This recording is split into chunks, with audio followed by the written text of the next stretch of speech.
Good morning, good afternoon, maybe even good night, if perhaps you're watching this on the other side of the Atlantic. Welcome. Nice to have you with me today. I am here at the Ecumenical Buddhist Society of Little Rock. My name is Mike, and welcome. But I was going to tell you a quick story. I stumbled upon a story I had read before, and it's very often shared in Zen circles. My own practice is Zen, Kwanum or Korean. It's a Korean kind of Zen lineage group.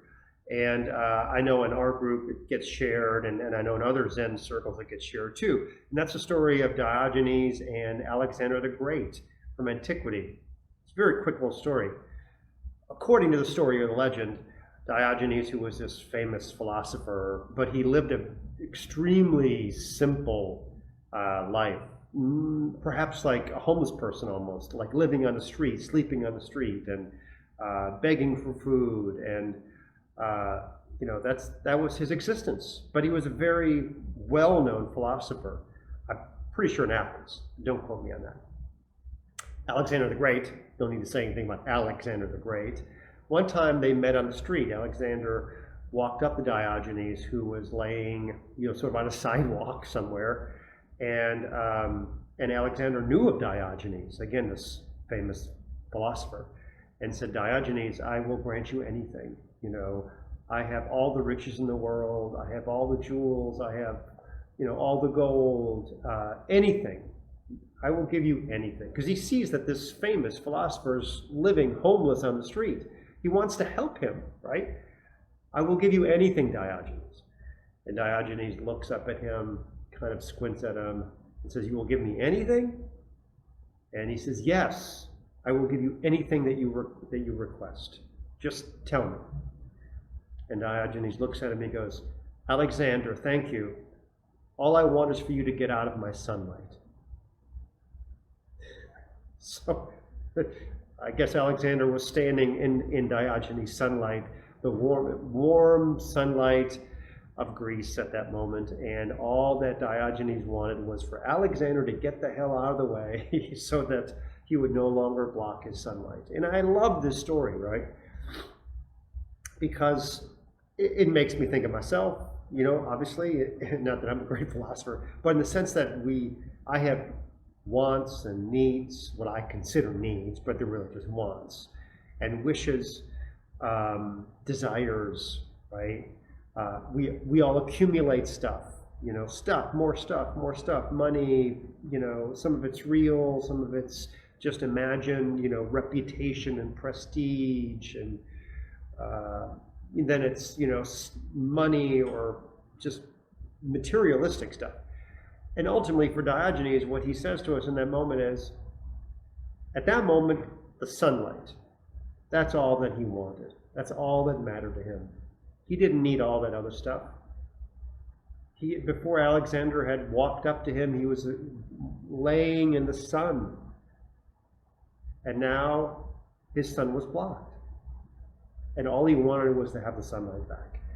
And so if we could take this lesson from that story and remind ourselves of what do we really need right now?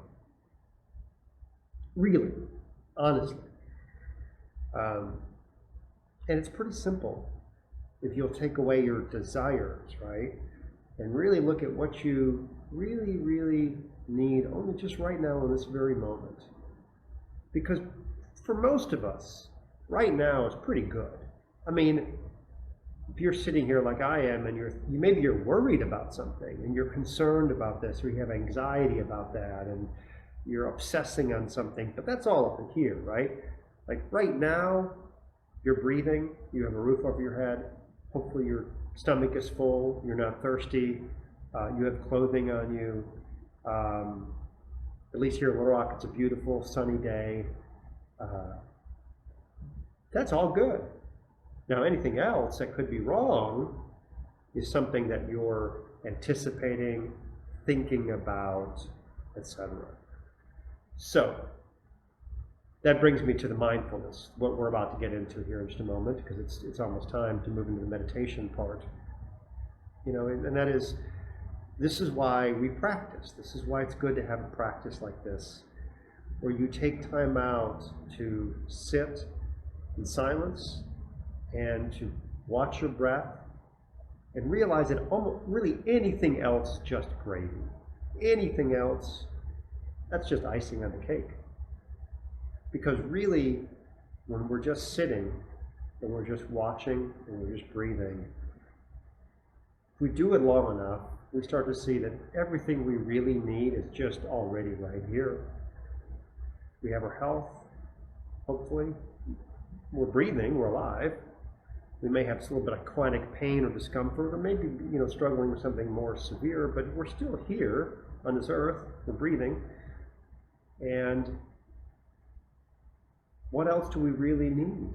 You know, I mean, in the moment, not talking about 5 hours from now or 5 years from now, but in the moment, we have exactly what we need. Okay, so that's enough of me rambling away. Let's go ahead and move into our kind of meditation time together, and I'm happy to lead us through a guided meditation for a few minutes, and then you'll hear me sort of segue into silence. And then at the end of our 15 minutes of silence, I don't have my bell nearby, I'll probably just clap my hand, which is something we sometimes do in Zen, you know, or hit something to kind of signal the end of a sitting period. So I'll clap my hands, and that'll be the end of our sitting period. So, if you're not yet sitting someplace where you get some support under your tailbone, I'm on a cushion, and you can certainly sit in a chair, something where you feel supported under your tailbone, and you can get your back somewhat straight and your shoulders back and your head up, not up like this, but just sort of neutral.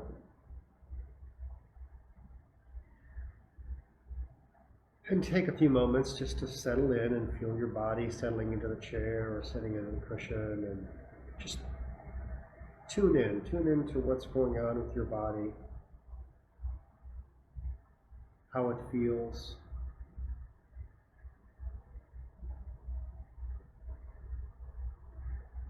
You might do a scan, sort of a body scan, starting at the top of your head and what we're doing, and even close your eyes for the body scan if that helps. Sort of just imagine yourself in your body. Your awareness is in every part of your body, starting with your head. And you're just scanning as you move down through your skull and down into your jaw, down into your throat. And as you slowly, don't rush it, move down all the way to your toes, but going very slowly. You're checking in. Your awareness is in every little nook and cranny of your body moving down, just noticing. You're noticing if there's any discomfort, perhaps pain, soreness, or any sensation really. Maybe you feel it in your shoulders and neck, as I do sometimes when we might hold stress. Or maybe you've got some other ailment which makes your knees hurt, or whatever it is. And as you're gently guiding this awareness through your body, you're not trying to change anything, you're not trying to fix it. There's no need to be upset because some part of your body hurts a little bit. It just is what it is. So just being aware of what's going on. And then eventually coming all the way into your feet. Again, noticing what's going on in your feet and your toes. And maybe giving a big sigh or a breath.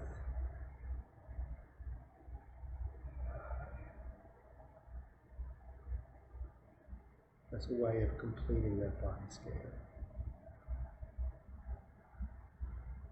Perhaps you feel a little bit more relaxed or heavier in your seat.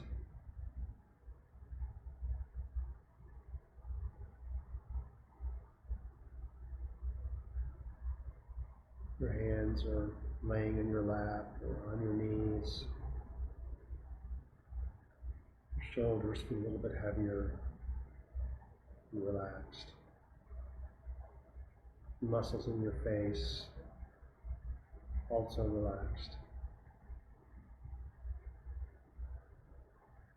And as we move into our meditation time of just silence,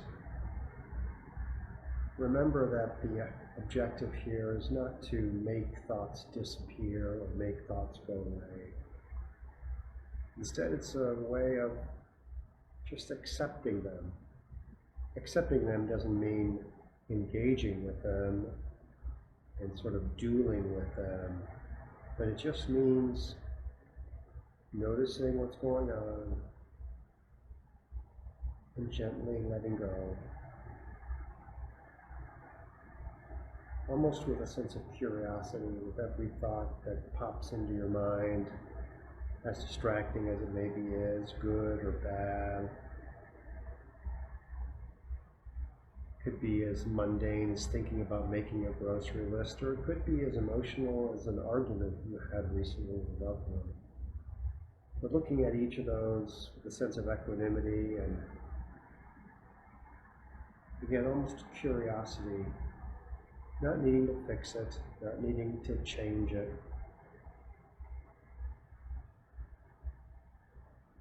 Just barely touching it with your awareness and letting it go.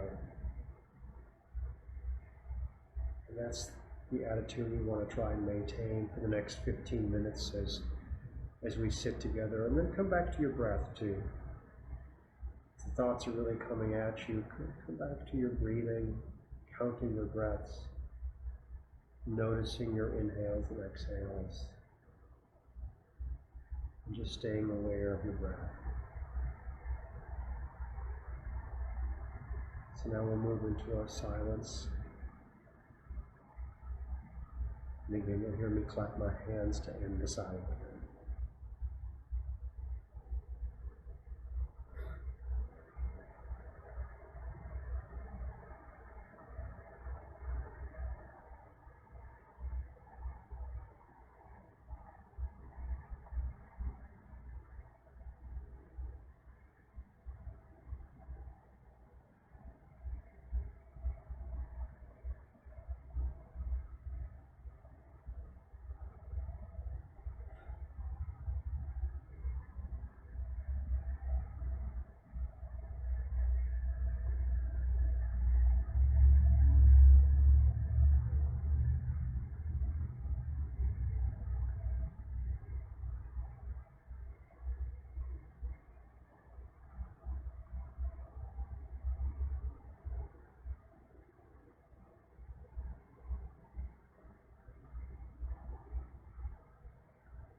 Wonderful. Thank you so much for doing that with me. Okay, take care. See you soon.